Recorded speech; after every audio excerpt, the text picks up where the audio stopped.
Oke teman-teman, selamat malam. Hari ini kita ngobrol diskusinya di malam hari ya. Udah lama kita nggak ketemu. Eh, kita akan berbicara tentang dua materi terakhir. Yang pertama tentang gangguan-gangguan akibat perilaku, dan nanti kita akan berbicara juga mengenai eh, penyakit-penyakit kronis atau penyakit-penyakit berat yang ada di masa kini. Sekali lagi, ketika saya mengatakan istilah masa kini, itu artinya masa sebelum pandemi COVID ya. Jadi nanti ketika saya mungkin mengatakan penyakit masa kini, itu artinya sebelum COVID-19. Karena COVID-19 ini adalah anomali. Oke, kita berbicara tentang gangguan akibat perilaku. Ini saya akan melakukan pembicaraan singkat aja. Uh, Nah, ini juga ada kaitannya dengan materi yang sebelumnya. Ya, jadi ada beberapa perilaku-perilaku tidak sehat, perilaku-perilaku yang mungkin tidak tidak menguntungkan bagi kesehatan kita, seperti perilaku merokok, kemudian suka begadang dan lain sebagainya, termasuk pola makan yang tidak sehat. Nah, kebiasaan-kebiasaan atau perilaku tadi menyebabkan seseorang akan mengalami gangguan-gangguan yang mungkin tidak begitu berat sampai penyakit yang kronis. Nah, ini kita akan membahas gangguan-gangguan dulu.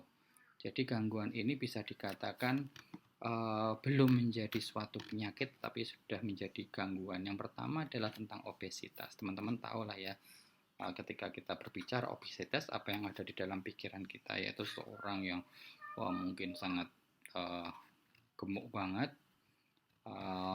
berat badan yang berlebihan. Tetapi ternyata obesitas tidak harus merujuk pada orang yang badannya gumpal, gemuk, seperti itu. Tapi bisa juga orang yang badannya mungkin seperti saya atau mungkin seperti teman-teman, tetapi bisa dikatakan obesitas. Karena obesitas itu punya definisi tersendiri. Nah, di sini disebutkan memang disebutkan kalau obesitas itu sebagai bentuk kegemukan, sebagai suatu kondisi akibat penumpukan lemak. Nah, penumpukan lemak ini nggak harus menjadi seseorang yang begitu besar, tetapi seseorang itu memiliki body masa masa tubuh yang berlebihan. Jadi masa tubuhnya itu ada beberapa kategorisasi. Nah, dikatakan obesitas itu ketika skornya tertentu. Secara ilmiah, nah di sini ada pengertian dari Prentice sama Jeb. Obesitas didefinisikan sebagai kelebihan lemak atau jaringan adipose. Jaringan adipose itu adalah jaringan yang terkait dengan penyimpanan energi, kemudian mengeluarkan atau penyaluran energi. Jadi nggak ada bukan nggak ada hubungannya. Jadi obesitas itu bukan terkait berat badan, karena ada orang yang berat badannya mungkin sampai 90 kilo, tetapi ketika diukur dengan tinggi badannya dia menghasilkan massa tubuh yang ideal atau di atas ideal, tetapi belum masuk ke dalam kategori obesitas. Nah, berat badan atau kondisi obesitas itu tadi adalah kondisi yang terjadi akibat penumpukan lemak. Maksudnya di sini adalah suatu kondisi teman-teman mengalami obesitas itu biasanya itu terjadi ketika teman-teman mengalami penumpukan lemak yang berlebihan. Jadi di sini tidak merujuk pada bentuk badan yang gemuk, yang besar gitu, tetapi ada penumpukan lemak. Nah, biasanya obesitas itu terjadi ketika asupan kalori yang dikonsumsi itu lebih besar daripada kalori yang dikeluarkan. Jadi banyak makan tetapi kurang gerak misalnya. Banyak makan tapi kebanyakan rebahan. Nah, mungkin kalau teman-teman rebahan sambil berpikir, sambil mungkin ngerjain tugas di masa kuliah online yang luar biasa, nauzubillah ini, itu masih bisa membakar kalori. Tapi kalau teman-teman hanya sekedar rebahan kemudian nonton TV, film, drakor atau apa, nah itu bisa menyebabkan obesitas. Nah, penyebab obesitas ada banyak ya di sini ya. Selain gaya hidup makan makanan-makanan yang tinggi kalori, itu juga diakibatkan karena kurang gerak, jarang beraktivitas fisik. Kemudian obesitas bisa juga dipengaruhi dengan faktor genetik. Maksudnya gimana? Jadi ketika seorang tua yang orang tua kita obesitas itu secara genetik bisa berpengaruh. Pengaruhnya gimana? Jadi seseorang yang gemuk itu sel-sel tubuhnya itu akan mengidentifikasikan dirinya dalam bentuk sel-sel yang berbeda dengan orang yang kurus. Nah, identitas atau ciri khas sel ini akan diturunkan kepada anak turunnya. Nah, ini yang menyebabkan faktor genetik bisa obesitas bisa menurun karena faktor genetik, karena ada informasi-informasi sel atau informasi dalam DNA terkait kegemukan, terkait ukuran sel yang lebih besar mungkin. Nah, itu diturunkan kepada anak turunnya. Apakah obesitas karena genetik itu karena faktor genetik jadi nggak bisa ditangani? Tetap bisa dengan cara-cara tertentu, misalnya dengan diet yang lebih ketat daripada seseorang yang secara genetik tidak obesitas. Itu mungkin bisa dengan aktivitas yang jauh lebih besar, itu insya Allah bisa. Obesitas juga dapat terjadi karena efek samping penggunaan obat. Jadi, kemudian ada juga karena efek pasca kehamilan. Bisa juga obesitas terjadi karena penyakit atau masalah-masalah medis. Nah, kalau zaman dulu itu ada sebuah anggapan kalau orang yang KB dengan cara pil itu biasanya akan mudah mengalami kegemukan. Nah, saya belum begitu tahu, saya belum membaca tentang hubungan antara pil KB dengan kegemukan. Cuman kebanyakan seperti itu. Itu bisa menjadi banyak yang menyatakan seperti itu. Jadi mungkin itu bisa menjadi gambaran buat kita maksud dari efek samping penggunaan obat itu seperti apa. Nah, kemudian bisa juga ketika teman-teman mungkin sedang sakit kemudian mengkonsumsi obat yang mana obat itu akan merangsang nafsu makan teman-teman. Jadi nafsu makan teman-teman akan meningkat karena masa pemulihan biasanya kan seperti itu, masa pemulihan akan diberikan vitamin atau obat yang dapat meningkatkan nafsu makan. Nah, hal itu bisa menyebabkan kegemukan. Nah, tetapi permasalahan obesitas yang paling menyita dalam dunia psikologis adalah karena faktor perilaku. Gaya hidup kita yang selalu misalnya nih makan makanan tinggi kalori, makan makanan fast food, terus kemudian suka begadang, minum alkohol, terus kemudian merokok itu juga dapat menyebabkan obesitas. Nah, kemudian pola makan tidak teratur. Jadi mungkin teman-teman makannya nggak banyak, tapi nggak teratur.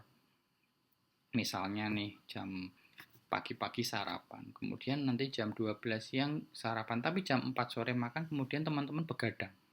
Nah, jam 10 malam atau jam 11 malam atau jam 12 malam teman-teman makan.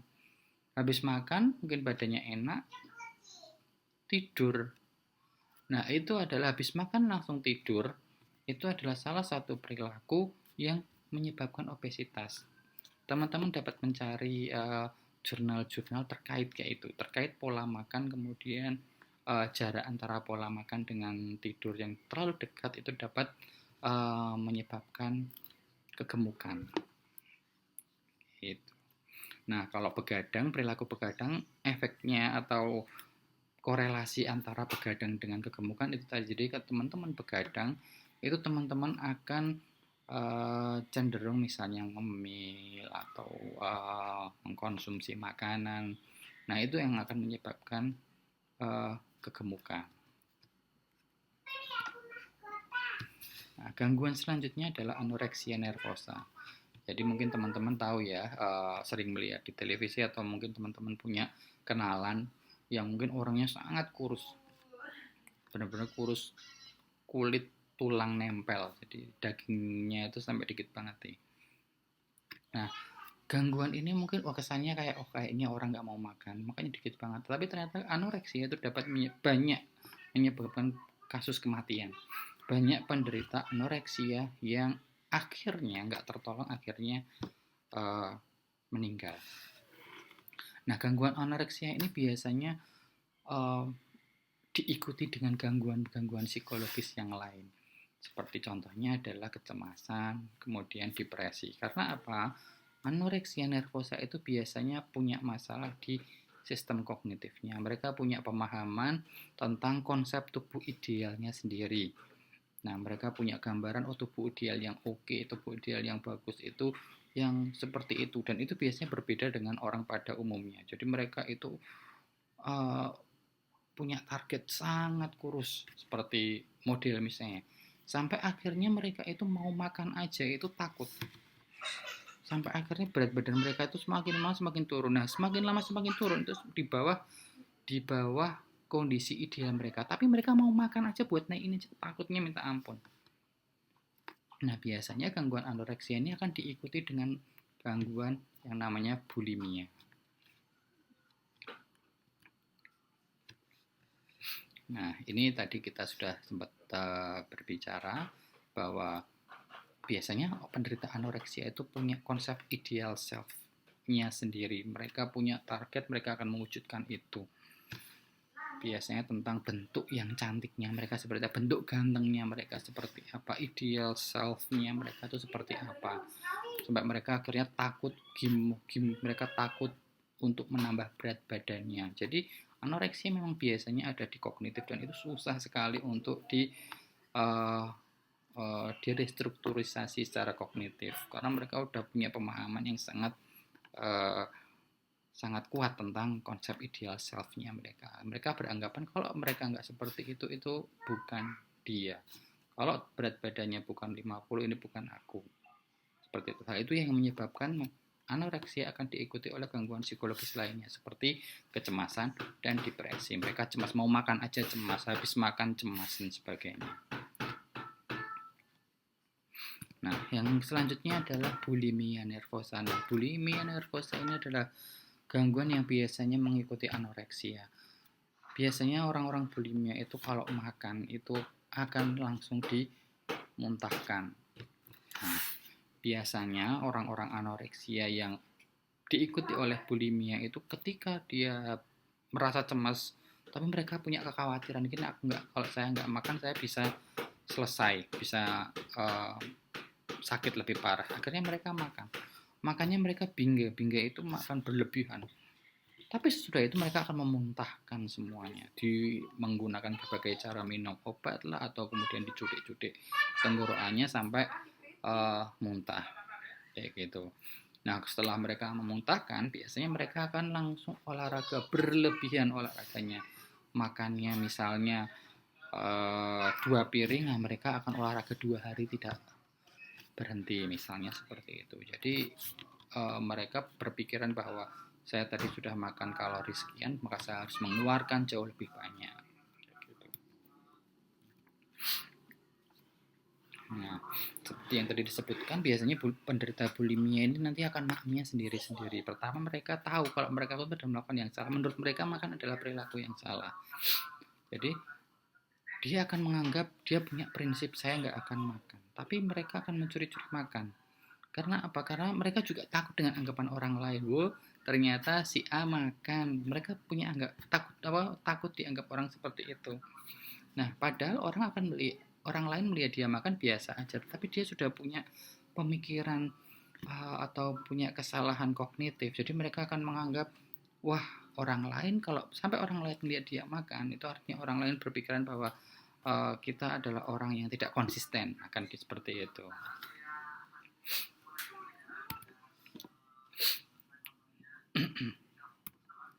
Nah, kemudian gangguan selanjutnya adalah diabetes mellitus. Nah, teman-teman pasti sudah sangat mengenal dengan penyakit ini. Ini adalah penyakit termasuk dalam penyakit kronis. Nah, banyak sekali ini prevalensinya di Indonesia cukup tinggi. Nah, kita sudah pernah membahas diabetes mellitus itu ada dua tipe, tipe pertama, tipe 1 dan tipe kedua. Biasanya kalau tipe 1 itu terjadi sejak kecil karena ada permasalahan di dalam tubuhnya, menyebabkan pankreas itu tidak bisa menghasilkan insulin. Nah, biasanya ini terjadi pada sudah sejak kecil. Nah, kemudian kalau diabetes mellitus tipe kedua itu banyak terjadi di masyarakat kita, biasanya terjadi di usia dewasa. Sama prosesnya, pankreas mereka tidak menghasilkan insulin yang mencukupi atau bahkan sama sekali tidak menghasilkan insulin. Insulin itu apa? Insulin itu adalah penghancur glukosa, penghancur apa ya? Jadi ketika kita makan kalori kemudian berubah menjadi tersimpan dalam bentuk gula darah. Nah, gula darah itu kemudian ketika akan digunakan dirubah menjadi kalori, kalau tidak ya sudah jadi gula darah aja dan dihancurkan oleh insulin. Nah, ketika di dalam tubuh tidak ada insulin, maka gula darah ini akan muter-muter aja di dalam tubuh, masuk ke dalam ginjal. Ginjal memproses darahnya, mencuci darahnya, tapi darahnya itu masih mengandung gula darah. Akhirnya ginjalnya bekerja sangat keras karena proses pencuciannya mereka itu ibaratnya itu biasanya kalau nyuci itu kotorannya, kalau baju itu cuman baju yang dipakai setengah hari, ini mencuci baju yang sudah dipakai selama seminggu. Jadi mereka butuh mesin cucinya ini, si ginjal ini bekerja lebih keras, akhirnya mereka rusak. Nah, itulah sebab kenapa diabetes mellitus ada korelasinya dengan gagal ginjal. Itu seperti itu.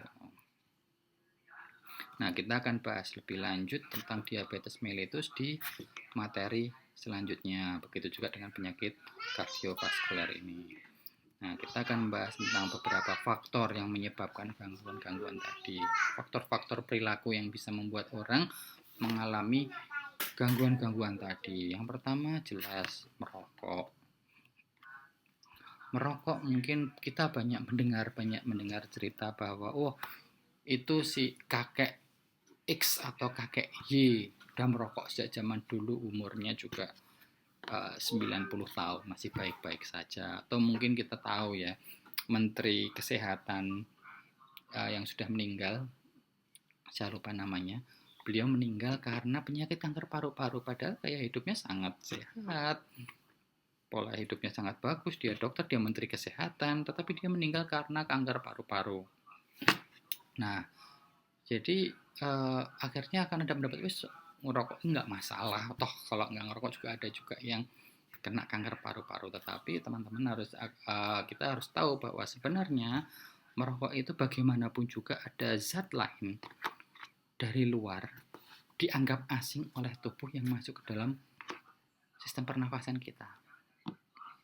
Ya, nah mungkin teman-teman sudah mengikuti perkuliahan psikologi kesehatan di sebelum kuliah tentang sistem imunitas, bagaimana sistem imun kita bekerja ketika ada zat yang tidak dikenal masuk ke dalam tubuh.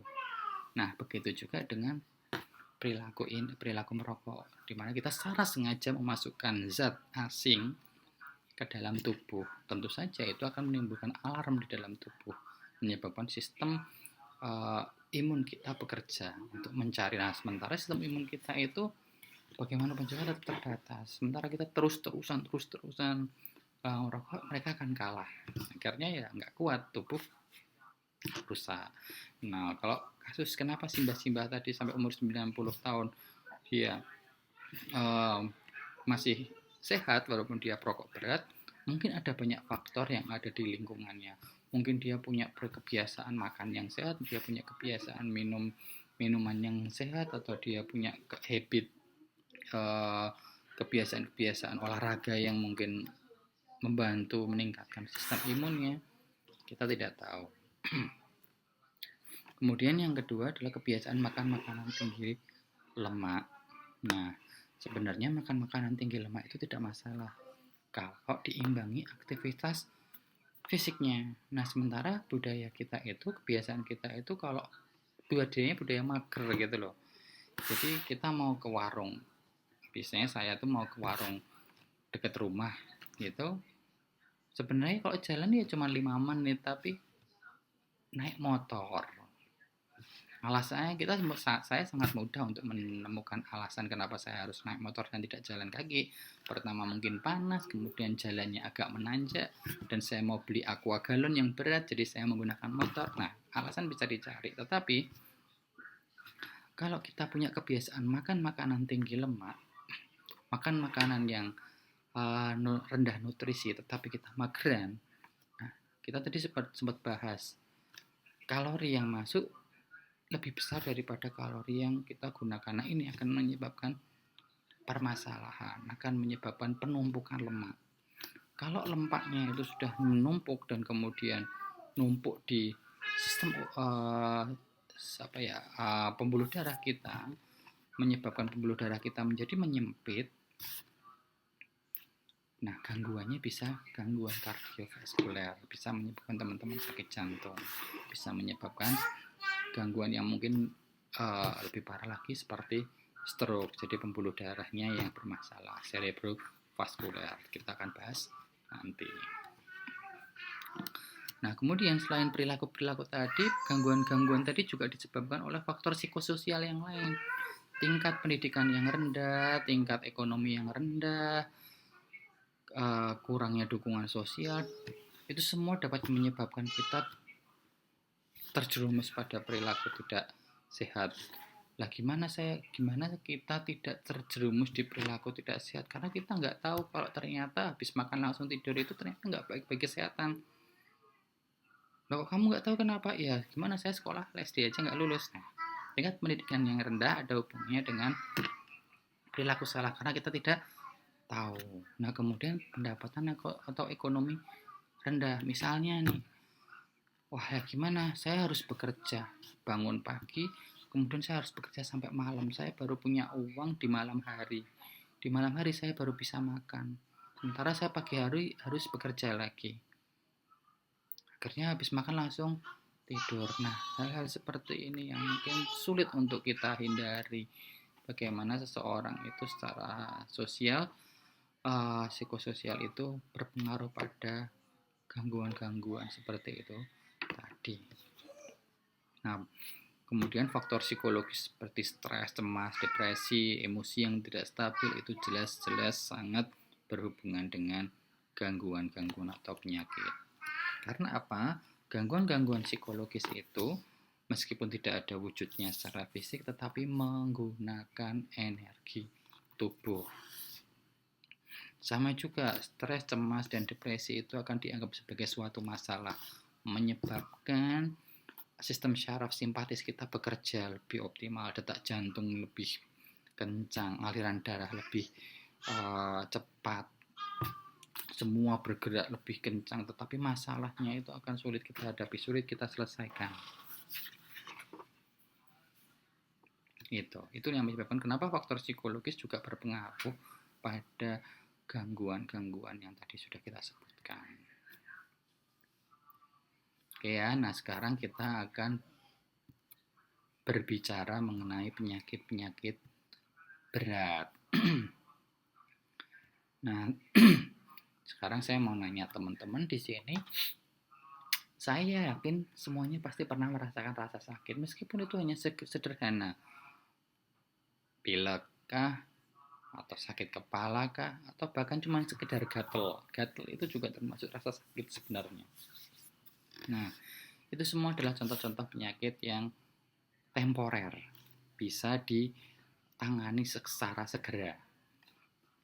Nah, tetapi ada juga beberapa penyakit yang terjadi dalam waktu sangat lama. Ini namanya penyakit kronis. Jadi tahapannya itu biasanya orang kalau sakit pertama kali itu namanya penyakit akut. Ya. Kemudian setelah semakin lama penanganannya tidak tepat, penyakitnya akan berubah menjadi penyakit kronis. Jadi penyakit kronis adalah penyakit yang sudah lama di dalam tubuh, tidak terselesaikan atau susah untuk sembuh. Jadi nggak semua penyakit itu temporer seperti halnya flu atau sakit kepala. Ada juga penyakit yang benar-benar lama, sebulanan, 6 bulan, tahunan. Ya.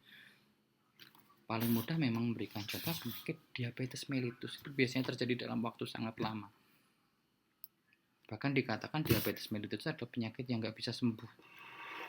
Karena biasanya ketika pankreas rusak,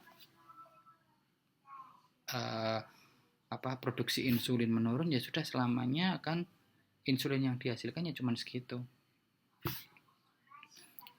Normalnya misalnya orang dalam sehari menghasilkan insulin itu 100, tapi pankreas bermasalah, insulin yang dihasilkan cuma 50. Ya sudah, pankreasnya udah nggak bisa diapa-apain lagi, hasilnya 50. Caranya gimana?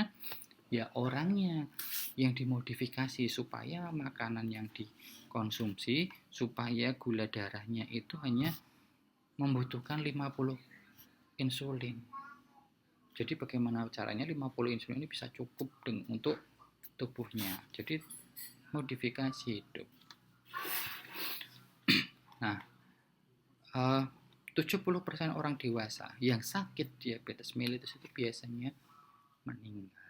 Nah, penyakit diabetes mellitus itu termasuk penyakit dengan prevalensi yang tinggi, termasuk dalam 5 besar pembunuh utama di Indonesia.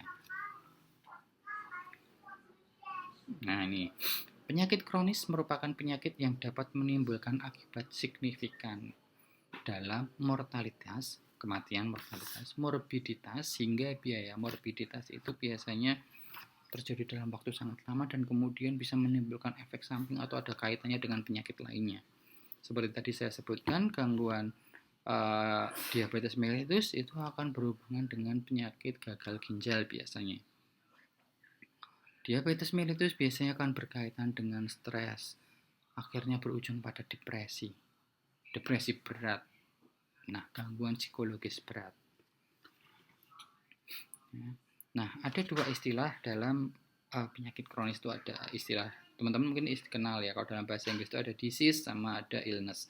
Disease itu bisa diartikan sebagai penyakit, sementara illness itu kadang-kadang diartikan sebagai penyakit juga, tapi bisa juga diartikan sebagai rasa sakit.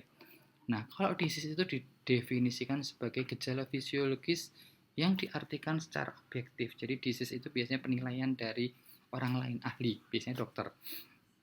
Nah, sementara itu rasa sakit itu lebih subjektif, itu biasanya dinilai oleh pasien itu sendiri. Nah, saya akan membahas tentang contoh penyakit kronis. Nah, penyakit kronis kita kenal penyakit asma. Asma adalah salah satu penyakit kronis yang terjadi sejak usia muda. Saya kebetulan juga dulu pernah sakit asma, ya sekarang masih asma. Ketika saya kecil sampai saya SMP, asmanya itu sangat, ya cukup sering lah, bisa dikatakan sebulan sekali saya sakit. Nah, mungkin teman-teman yang asma juga tahu gimana sih rasanya menjadi penderita asma. Itu sangat mudah sekali untuk sesak nafas, kedinginan kambuh asmanya, kepanasan kambuh juga asmanya. Tetapi ketika kita memasuki usia remaja, biasanya gejala-gejala asma ini akan berkurang. Nah, nanti ketika kita dewasa, sudah di atas usia 30 tahun, dewasa awal udah lewat, itu gejala-gejala asma akan mudah terjadi lagi. Nah, itulah kenapa asma itu juga disebut sebagai penyakit kronis. Nah, penyakit kronis yang lainnya itu adalah diabetes mellitus sama CVD. CVD itu adalah cardiovascular disease. Termasuk dalamnya adalah cerebral vascular disease. Cerebral vascular disease itu apa toh? Nah, itu biasanya pembuluh darah yang ada di otak yang bermasalah. Kayak contohnya stroke. Nah, itu.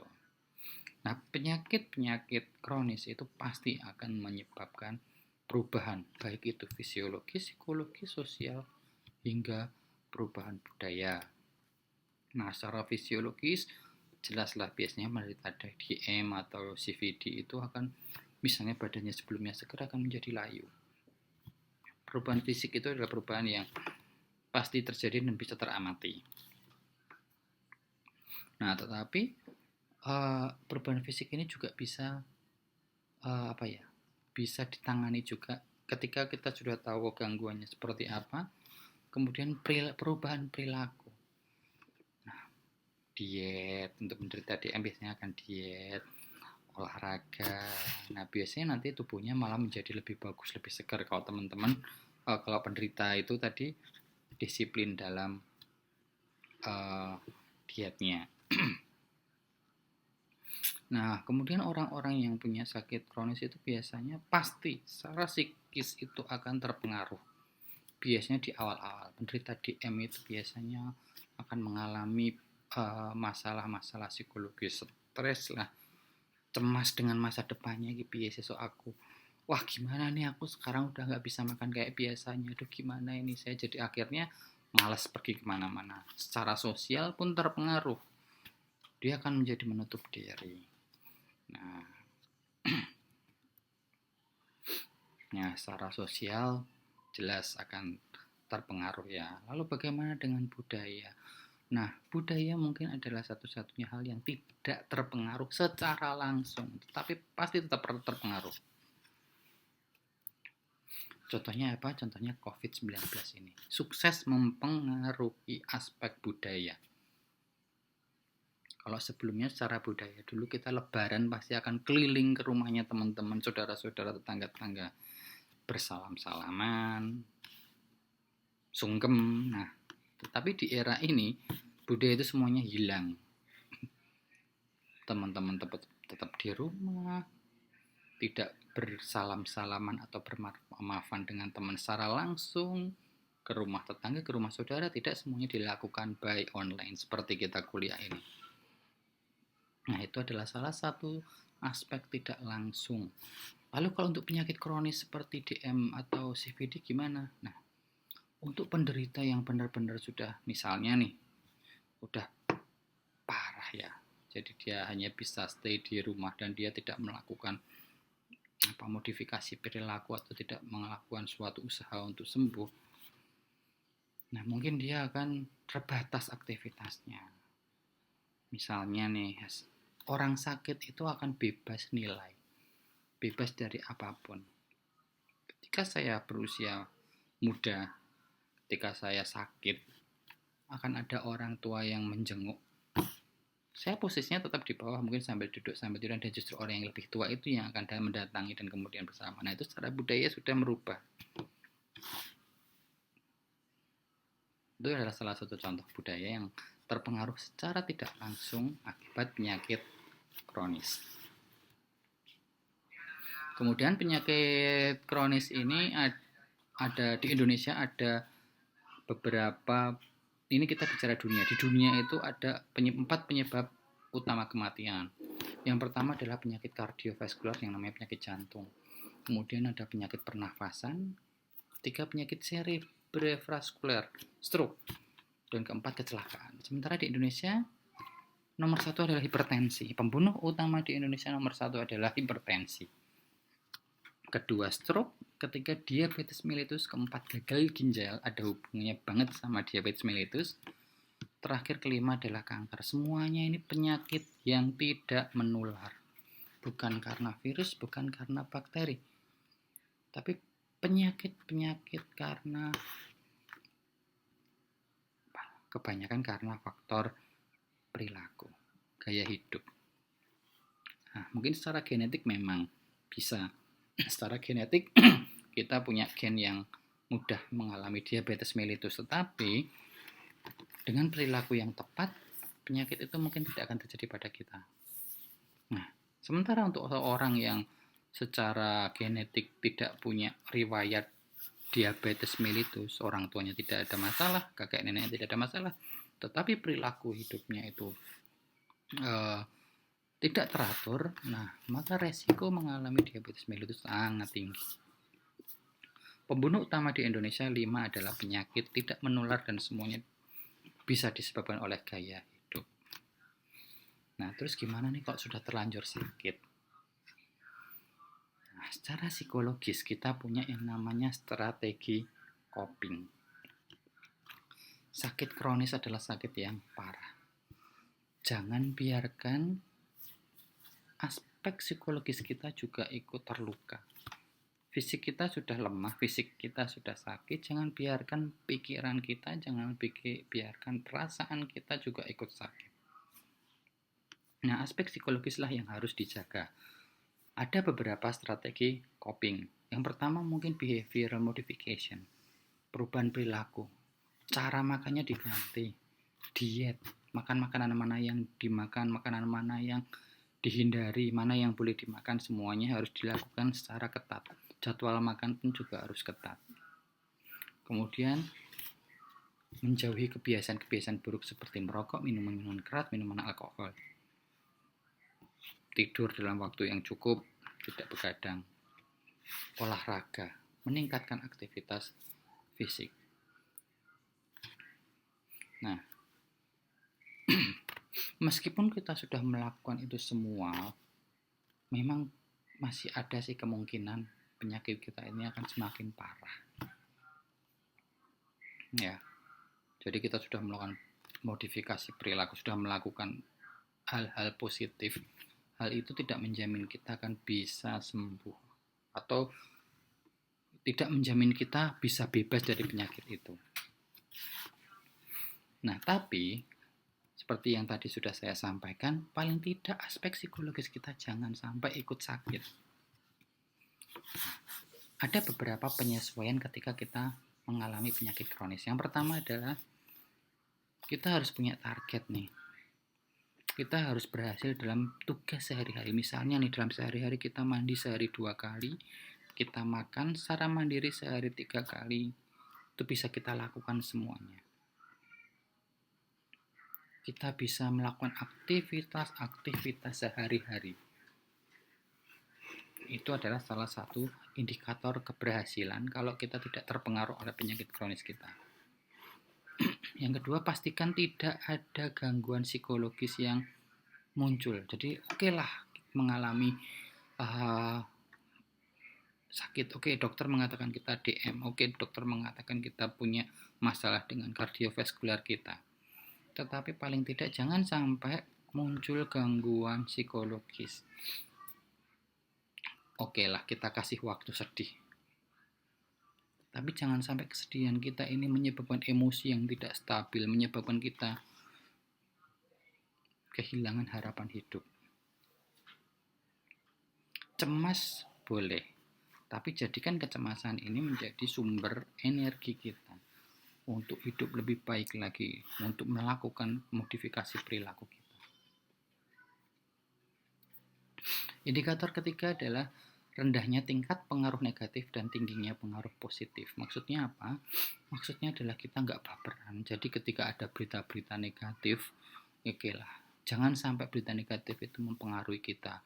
Waduh, jumlah pasien COVID-19 di DIY ini makin lama masih meningkat terus.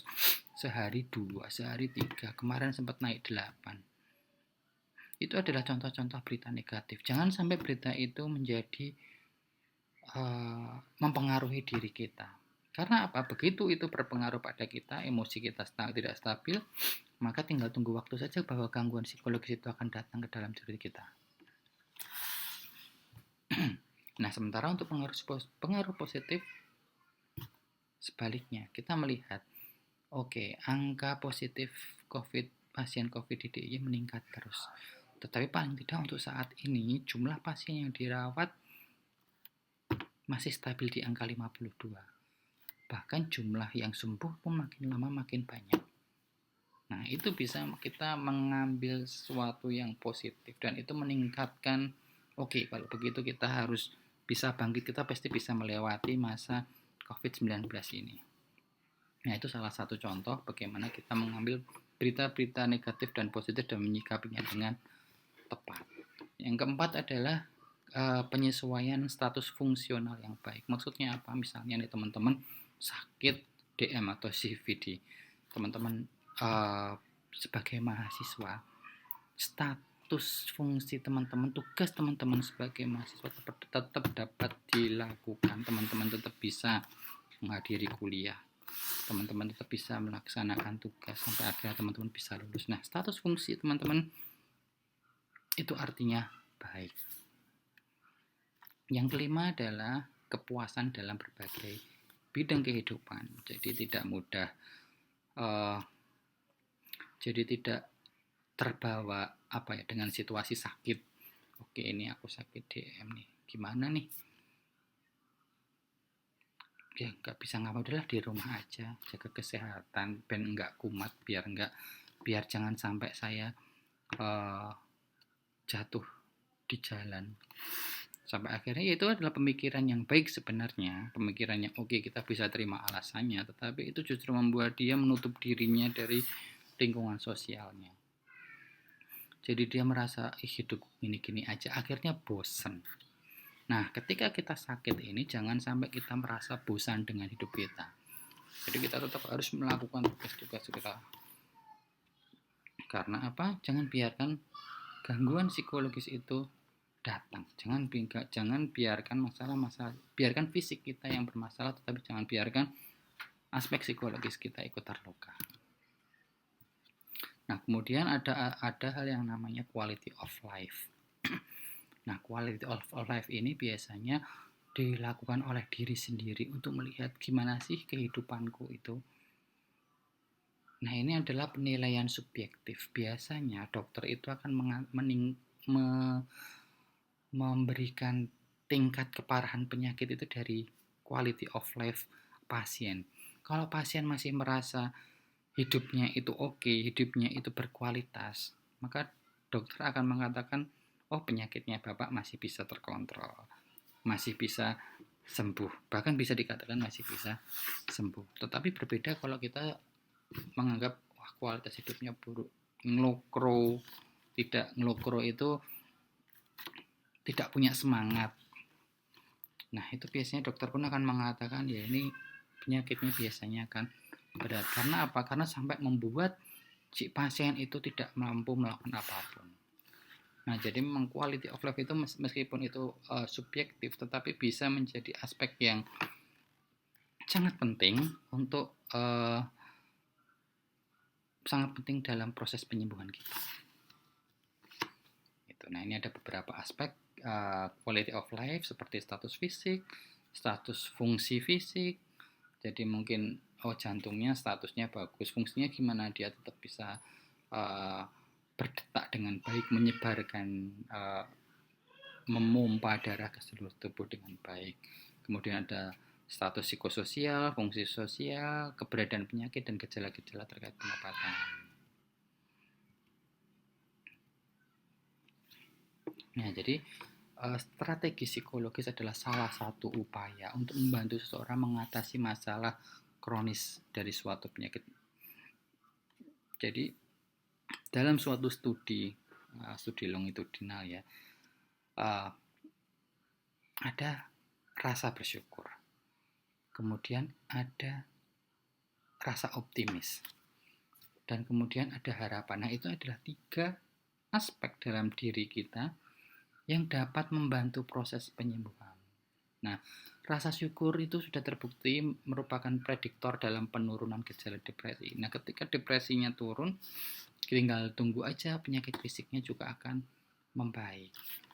Rasa syukur, optimisme, dan harapan akan membantu pasien dalam menghadapi penyakit kronis. Ya, mungkin belum dalam tahap membantu, tapi dia belum dalam tahap menyembuhkan, tapi dia membantu pasien.